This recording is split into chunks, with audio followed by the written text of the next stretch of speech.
Welcome to the news of the day.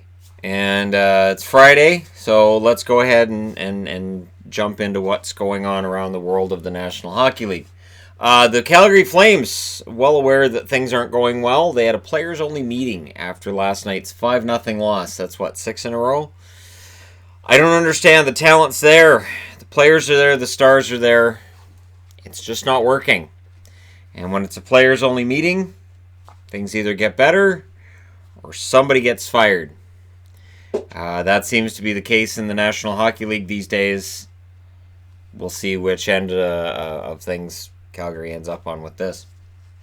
A lot of news with Ottawa. So Nemesnikov's out for a week with a tailbone injury. Yaros has been called up. Beaudin has been called up. He's in the lineup. Zaitsev's out for personal reasons for tonight. No word on whether or not he'll play their next game after tonight. And Lajoie's Cup, and apparently Lajoie's playing, and Beaudin's playing as well tonight. Maxime Lajoie getting called up. Good. I like Lajoie a lot. I hope that he gets the opportunity to play as often as possible with the Ottawa Senators, because I think he's a good defenseman. So with Zaitsev out for personal reasons, that could be anything. Every time I see personal reasons now, I go, so baby? Because that seems to be the case a lot of the time. But yeah, we'll see how things go for Ottawa tonight. So a lot of the younger players getting into their lineup. Noteworthy for Dallas, Jamie Benn has game-winning goals in 3 straight games. That is crazy. That's 3 in a row where he has game-winning goals. As long as he is producing well, Dallas is in good shape. And of course, Dallas, if Hintz comes back and if Hintz starts scoring the way that he was before he got injured, look out for Dallas. Dallas could absolutely turn into the contender that some people thought that they were. I didn't think they were, but I did think they were going to be a playoff team. And right now, they definitely look like a playoff team. The scoring has suddenly shown up. Tampa news. According to John Cooper, Stamkos aggravated a previous lower body injury that caused him to end up sitting on the bench rather than skating on the ice last night for most of the game. He played 5 minutes and 27 seconds, I think, in last night's game. So what's concerning about this is that it's an aggravated previous injury. So is this something that's been nagging him and he's not coming out of the lineup? Does this mean that it's flared up so he's going to be out of the lineup for a while? Is it knee related? Is it ankle? So, there's numerous ways to look at this where it could be troubling for Tampa, but they're being really tight-lipped about it. Same with Kucherov, who wasn't in last night's lineup, and there's no telling whether or not he'll play tomorrow. The idea is, well, we hope so. Hopefully. And so Stamkos and Kucherov are both on the hopefully list for tomorrow for the Tampa Bay Lightning. And without both, you've got to think it's going to hurt Tampa Bay's chances, but at the same time, some of the best games we've seen Pittsburgh play this year has been due to injury, but we'll get to Pittsburgh as well. I wanted to talk about John Gibson, since this is news and all. John Gibson's November numbers are alarming. Now, he saved 39 out of 40 against Vancouver at the start of the month. That's a good start to the month. 22 out of 25 against Minnesota. 25 out of 31 against Edmonton. 30 out of 35 against San Jose. Then he had a great game against St. Louis, saved 37 out of 38. And now he saved 26 out of 30 against Washington before last night's game where he saved 23 out of 28 against Florida. And they blew a 4-goal lead. His overall numbers, he saved 202 out of 227 shots for a save percentage of .890. That's not good enough. And the thing with the Ducks is that their offense is slight, so if their goaltending isn't up to par, they're not going to go anywhere. Unlike San Jose, who can overcome some mediocre goaltending numbers, Anaheim doesn't have that luxury. So with Gibson struggling like this, I don't know what you do. I mean, you're not gonna do anything about Gibson, but do you give Miller more starts until Gibson gets it going? And are the Ducks already in a position where there's a challenge here and maybe a GM will want to take a look and see about making a move or two to try to shake things up in that lineup? Again, the blue line they definitely need to get fixed, and I think they've been trying to.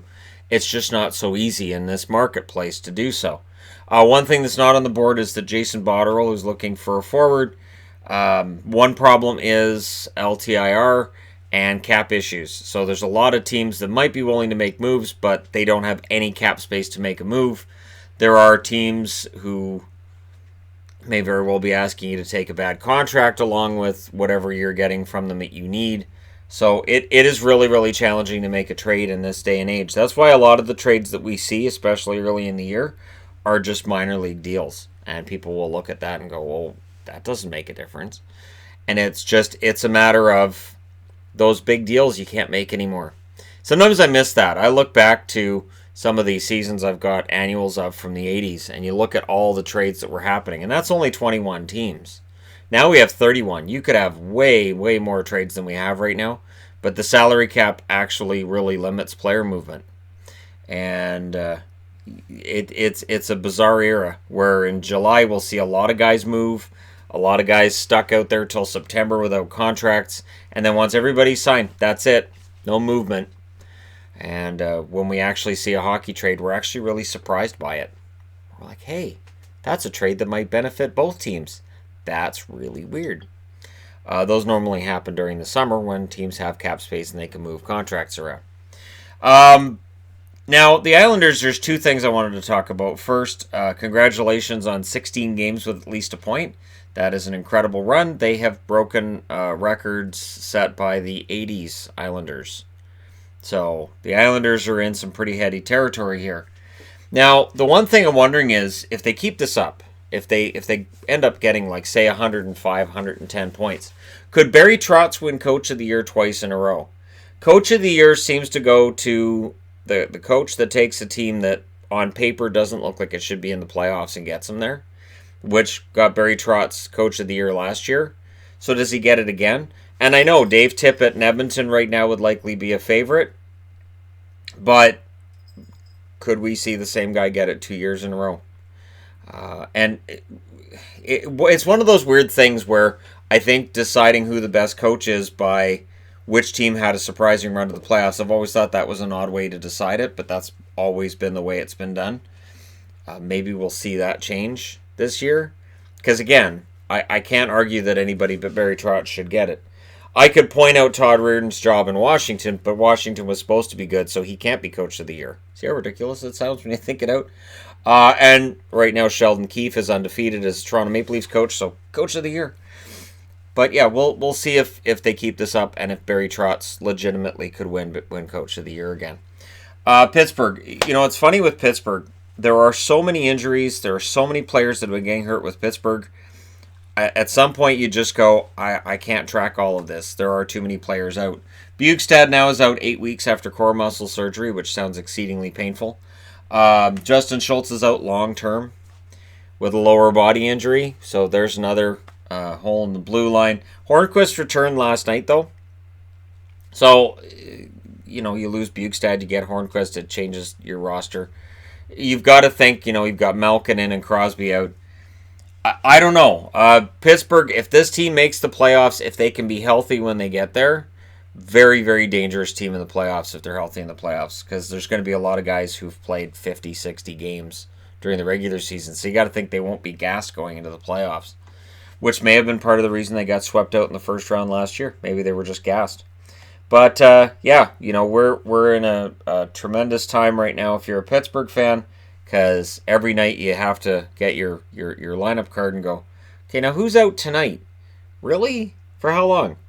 Seriously? Dear Lord. So there you go. Just some news of the day kind of stuff.